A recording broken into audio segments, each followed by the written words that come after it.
Hello students, how are you? I hope you all are fine and doing well. In last video, I have discussed about the lipids and completed that topic. Now, in this video, I am going to discuss about nucleotides. So let us start the class. Nucleic acid, one of the important biomolecule. DNA and RNA, deoxyribonucleic acid and ribonucleic acid. This DNA and RNA are the polymers. And these polymers are made up of the monomer called nucleotides. And nucleotides are composed of three things: nitrogenous bases, pentose sugar and phosphate ion. अब ये तीन जो components हैं nucleotides के, ये free होते हैं, ये अटैच होकर बनाते हैं न्यूक्लियोटाइड्स. तो सबसे पहले अटैचमेंट होती है नाइट्रोजनस बेसेस और पेंटोज शुगर के बीच में. And when this nitrogenous bases and pentose sugar combines, then they forms nucleosides, right. And when the phosphate ion, one phosphate ion combines with this nucleoside, then it forms nucleotide. क्या है? Nitrogenous bases और pentose sugar जब combine होते हैं तो बनाते हैं nucleoside. और इस न्यूक्लियोसाइड में जब फॉस्फेट मीन्स तीसरा कंपोनेंट आकर ऐड होता है, फॉस्फेट आयन, तो बनता है न्यूक्लियोटाइड. और यू कैन से कि न्यूक्लियोटाइड्स क्या है? Nitrogenous bases plus pentose sugar plus phosphate ion. और ये नाइट्रोजनस बेसेस और जो पेंटोज शुगर है ये होते हैं न्यूक्लियोसाइड्स. नाउ ये जो तीन कंपोनेंट्स है उसे हम अलग अलग देखें. Nitrogenous bases are the heterocyclic compounds. Heterocyclic compounds are those compounds which have the cyclic structure, and they have the cyclic structure made up of the atoms of more than one element. Means उनका जो cyclic structure है वो एक से ज़्यादा different elements के atoms से बना होता है. और nitrogenous bases are made up of the atoms of two different elements, that is nitrogen and carbon. And this nitrogenous bases are of two types, purines and pyrimidines. Further, purines are of two types, adenine and guanine, and pyrimidines are of three types, cytosine, thymine and uracil. Now first of all purines. अब जैसा कि आप देख सकते हैं ये cyclic structure है, right. And this cyclic structure, as I have told, that it is made up of the atoms of two different element means nitrogen and carbon. आप इस साइक्लिक स्ट्रक्चर में देख सकते हैं हर जगह कार्बन और नाइट्रोजन प्रेजेंट है. That's why they are called as heterocyclic structures, right. Now purines जो हैं they are of two types, adenine and guanine. Now Purines are those nitrogenous bases which have two rings of carbon and nitrogen. Means purines ऐसे nitrogenous bases हैं जो carbon और nitrogen के दो rings के बने होते हैं. You can see that this adenine and guanine consist of two rings of carbon and nitrogen. दोनों में दो रिंग्स हैं कार्बन और नाइट्रोजन के. अब एडेनिन में ये जो कार्बन है उससे एक अमीनो ग्रुप जुड़ा है और गुआनिन में एक कार्बन से कार्बोनाइल ग्रुप और दूसरे से अमीनो ग्रुप जुड़ा हुआ है. अब यहाँ पर आप देखें कि अल्टरनेटिवली कार्बन नाइट्रोजन कार्बन इस तरह से इस स्ट्रक्चर, इस साइक्लिक स्ट्रक्चर में प्रेजेंट है. अब एक इसमें बहुत इंपॉर्टेंट चीज़ ये है इसकी नंबरिंग जो है वो नाइट्रोजन से यहाँ से स्टार्ट होगी, राइट. इस नाइट्रोजन से स्टार्ट होगी and it will run in anti clock direction. 1 2 3 4 5 6 7 8 and 9. अब यहाँ ध्यान रखिए, आप इस पूरे साइक्लिक स्ट्रक्चर में एक चीज़ ध्यान रखिए कि नाइट्रोजन और कार्बन जो है उसका बॉन्ड सेटिस्फैक्शन हो. यहाँ आप देख सकते हैं कि ये कार्बन ये अटैच है. As you know that carbon use to form 4 bonds, 1 2 3 and 4. Nitrogen use to form 3 bonds, 1 2 and 3. वैसे ही पूरे साइक्लिक स्ट्रक्चर में आपको नजर आएगा कि पूरी तरह से बॉन्ड सेटिस्फाइड है. तो आप यहाँ देख सकते हैं कार्बन और नाइट्रोजन टोटल मिलाकर 9 जो है इसमें इस हेट्रोसाइक्लिक स्ट्रक्चर में इसके मेंबर है. ओके, तो प्यूरिन जो है वो दो तरह का, एडेनिन और गुआनिन. पिरिमिडीन जो है ये 3 तरह का होता है, साइटोसिन, थाइमिन एंड यूरासिल. अब ये पिरिमिडीन जो है it consist of 1 ring of nitrogen and carbon. Purine क्या थे? प्यूरिन जो था it consist of 2 rings of carbon and nitrogen. और पिरिमिडीन जो है it consist of 1 ring of carbon and nitrogen. यहाँ देख सकते हैं cytosine, thymine and uracil. Okay, cytosine में एक अमीनो ग्रुप है, एक कार्बोनाइल ग्रुप. थाइमिन में भी एक जो है यहाँ पर 2 कार्बोनाइल ग्रुप है और एक एक्स्ट्रा मिथाइल ग्रुप अटैच है, और यूरासिल में जिसका स्ट्रक्चर ऑलमोस्ट थाइमीन जैसा ही है except this extra methyl group. ये अगर एक एक्स्ट्रा मिथाइल ग्रुप यहाँ से हटा दें तो थाइमीन और यूरासिल का स्ट्रक्चर ऑलमोस्ट सेम है। अब इसका एक बहुत बड़ा रीज़न है। रीज़न ये है कि डीएनए और जो आरएनए होता है, डीएनए एंड आरएनए, डीएनए में जो 4 बेसिस प्रेजेंट होते हैं वो है एडेनिन, गुआनिन जिसे हम ए और जी से रिप्रेजेंट करते हैं, third is cytosine, and the fourth base present, nitrogenous base present is thymine. और आरएनए में जो 4 बेसिस प्रेजेंट होते हैं वो होते हैं adenine, next is guanine, third is cytosine and fourth is uracil. यहाँ पर थाइमीन प्रेजेंट नहीं होता। मीन्स प्यूरीन और पिरिमिडीन बेसिस में अगर हम नाइट्रोजनस बेसिस की बात करें तो डीएनए और आरएनए में जो है 3 बेसिस तो नाइट्रोजनस बेसिस तो कॉमन है, बट जो लास्ट वाला जो 4th बेस है वो उसमें वेरिएशन है। डीएनए में थाइमीन प्रेजेंट होता है और आरएनए में यूरासिल प्रेजेंट होता है। यहाँ भी आपको रिंग में बॉन्ड सेटिस्फैक्शन जो है आपको इसका ख्याल रखना होगा। और यहाँ पर जो नंबरिंग है इट इज़ क्लॉकवाइज, मीन्स यहाँ नाइट्रोजन, यहाँ आप ध्यान दें हर दोनों ही रिंग्स में नाइट्रोजन जो है वो पहले नंबर पे है। नाइट्रोजन 1 2 3 4 5 6, यहाँ पर नंबरिंग कैसे थी इस तरह से, और यहाँ नंबरिंग क्या है क्लॉकवाइज। तो इस नंबरिंग का आप ध्यान रखें बिकॉज जब हम न्यूक्लियोसाइड बनाएंगे, जब नाइट्रोजन बेस पेंटोज शुगर के साथ अटैच होगा, इस नंबरिंग की आपको ज़रूरत पड़ेगी। तो याद रखें इसका स्ट्रक्चर और इसकी numbering. Okay, now the second part of nucleotide is pentose sugar. As we have studied it in carbohydrates that pentose sugar is of 2 types, ribose and main. There are 2 types, ribose and deoxyribose. Ribose sugar और deoxyribose sugar के structure में difference ये है कि ये जो second carbon है, इस second कार्बन पे राइबोज शुगर में एक ऑक्सीजन होता है which makes a hydroxyl group, और डीऑक्सीराइबोज शुगर जो है उसमें सेकेंड कार्बन पे ऑक्सीजन नहीं होता। That's why we use to name it deoxyribose. ये पूरा राइबोज है, ये भी राइबोज का ही स्ट्रक्चर है, बट एक ऑक्सीजन उसमें नहीं है।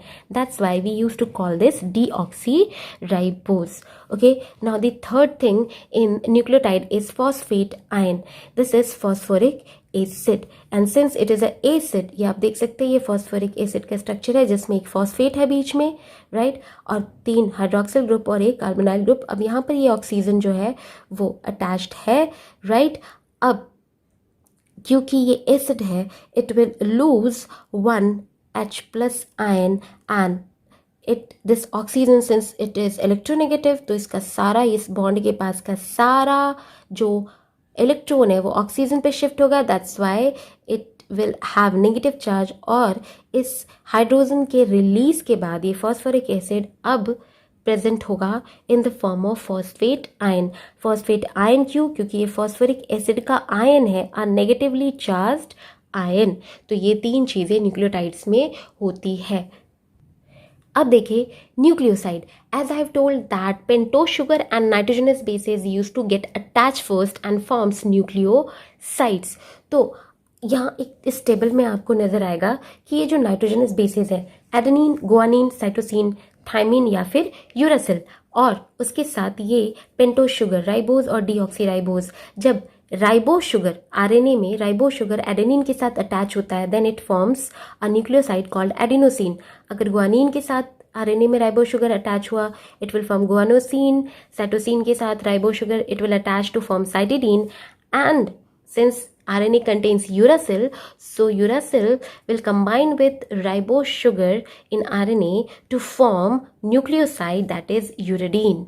Now next, if we will talk about DNA, then if deoxyribose sugar will attach with adenine, it will form deoxyadenosine. Means ये जो भी ribose sugar से attach होने के बाद इस nitrogenous bases में जो भी न्यूक्लियोसाइड्स बने उसमें हमें बस डीऑक्सी ऐड कर देना है. Deoxy adenosine, deoxy guanosine, deoxy cytidine and deoxy thymidine.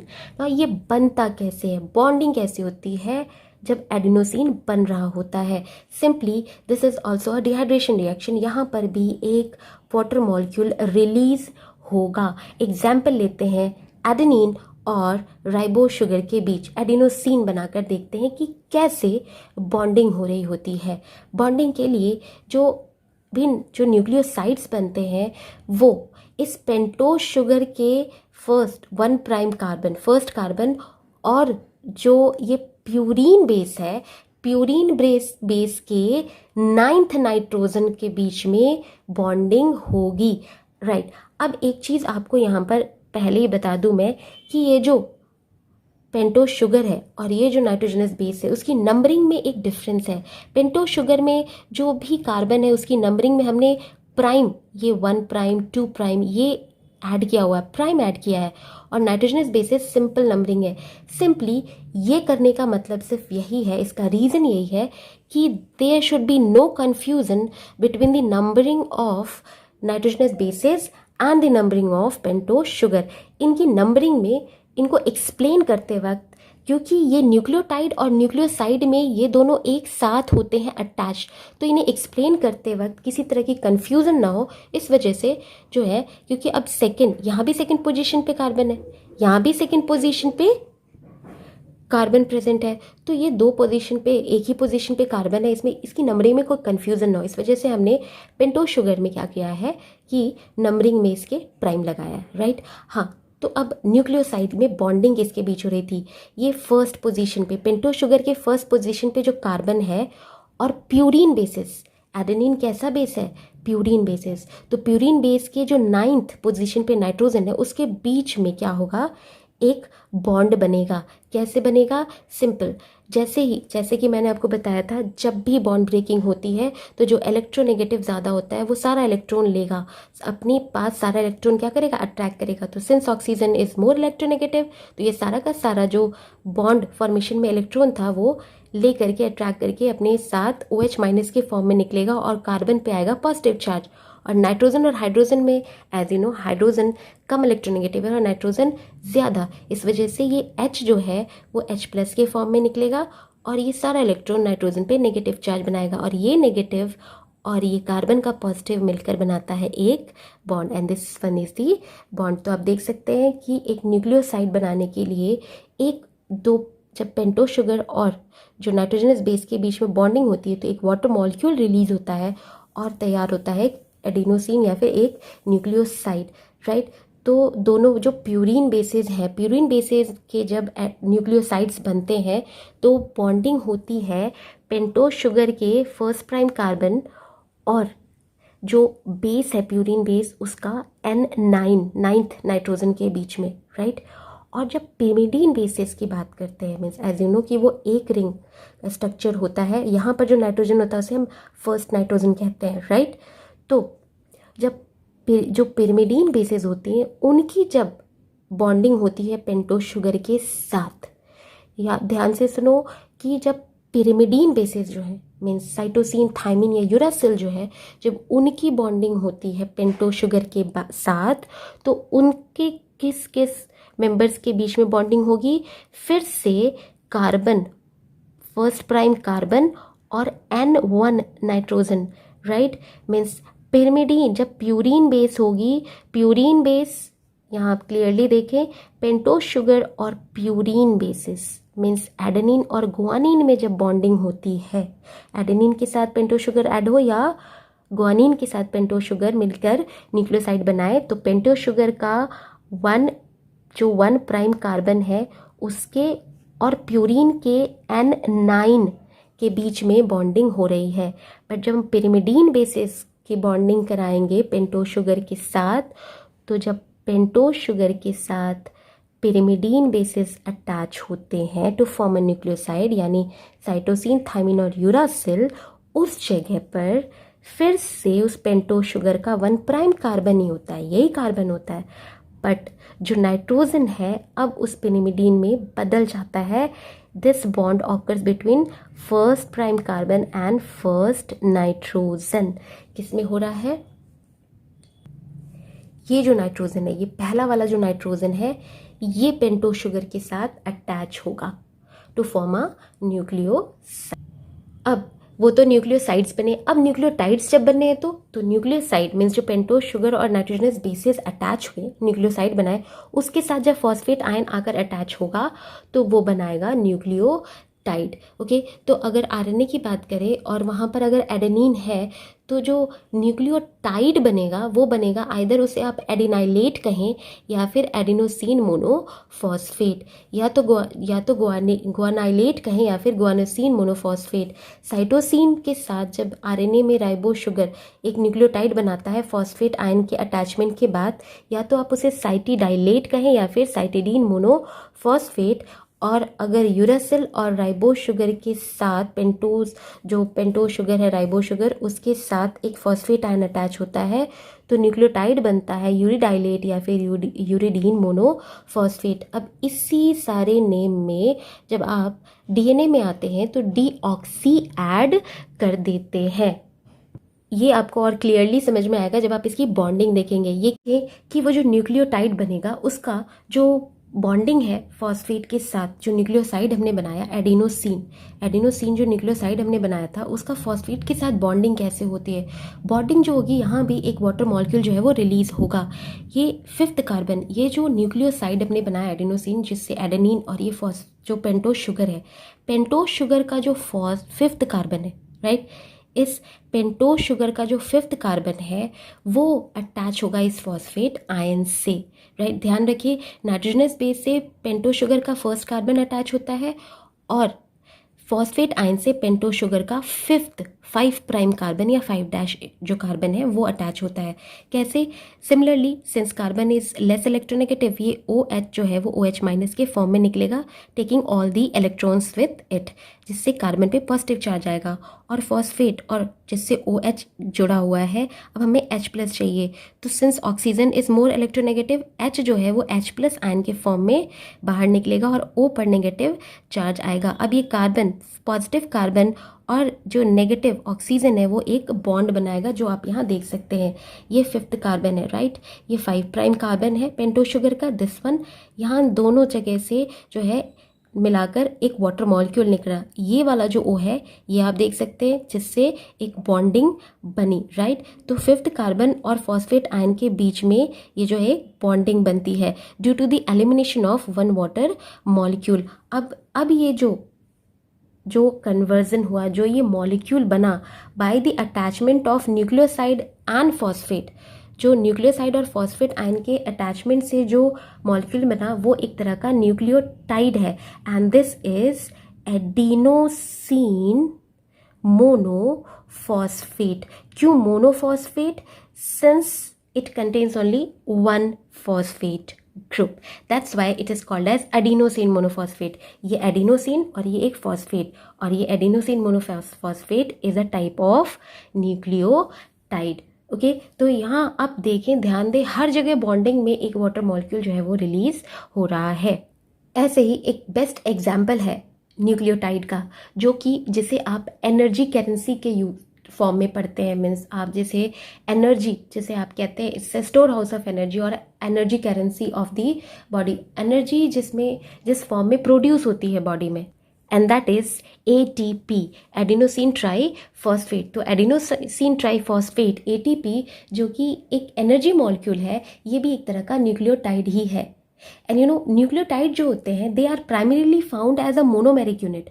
Means वो एडिनोसिन मोनोफॉस्फेट जो है ये मोनोमेरिक होते हैं। मोनोमेरिक मतलब ये मोनोमर्स की तरह काम करते हैं, ये मोनोमर्स की तरह काम करते हैं ताकि ये पॉलीमर्स बना सके, न्यूक्लिक एसिड्स बना सके, RNA और DNA। तो इसके साथ साथ एक और काम ये है कि ये जो है ये एनर्जी करेंसी भी बनाते हैं। मीन्स एनर्जी भी, एक टाइप के एनर्जी फॉर्म्स भी होते हैं जैसे कि ATP, और दूसरे ये कभी कभी कुछ कॉम्बिनेशन में कोएंजाइम्स भी बनाते हैं। Coenzymes are important for the activity of enzymes, ये फर्दर हम एंजाइम्स में पढ़ेंगे। तो जनरली ये जाने कि जो भी न्यूक्लियोटाइड्स हैं वो मोनोमेरिक यूनिट होते हैं न्यूक्लिक एसिड बनाने के लिए, RNA DNA बनाने के लिए, और साथ ही साथ वो एनर्जी करेंसी की तरह भी काम करते हैं। Means ATP is a energy currency, वो एनर्जी मॉलिक्यूल की तरह भी काम करेंगे, और साथ ही साथ वो कोएंजाइम्स भी बनाते हैं, जैसे NAD, FAD, NADP कुछ कोएंजाइम्स है जो कि एंजाइम के फंक्शन के लिए ज़रूरी होते हैं। तो एडिनोसिन ट्राइफॉस्फेट बनता कैसे है? उसी एडिनोसिन मोनोफॉस्फेट से। एडिनोसिन मोनोफॉस्फेट जो हमने उसमें बनाया, अभी हमने न्यूक्लियोटाइड, उसमें अगर एक और फॉस्फेट आयन जोड़ दें तो वो बनेगा एडिनोसिन डाइफॉस्फेट। फिर उस एडिनोसिन डाइफॉस्फेट यानी ADP में एक और फॉस्फेट ऐड करें तो उस एडिशन के बाद बनता है एडिनोसिन ट्राइफॉस्फेट। ये देख सकते हैं आप, ये एडिनोसिन है जिससे जुड़ा हुआ है उसके फिफ्थ मीन्स उस पेंटो शुगर के फिफ्थ कार्बन से 3 फॉस्फेट आयंस जुड़े हैं, राइट। तो ये adenosine triphosphate, and this ATP is a energy currency also, and it also acts as monomeric unit or monomer for the nucleic acid synthesis. Okay, it's a type of nucleotide. So that's all for this video. In next video I will discuss about the next type of biomolecule, that is nucleic acid.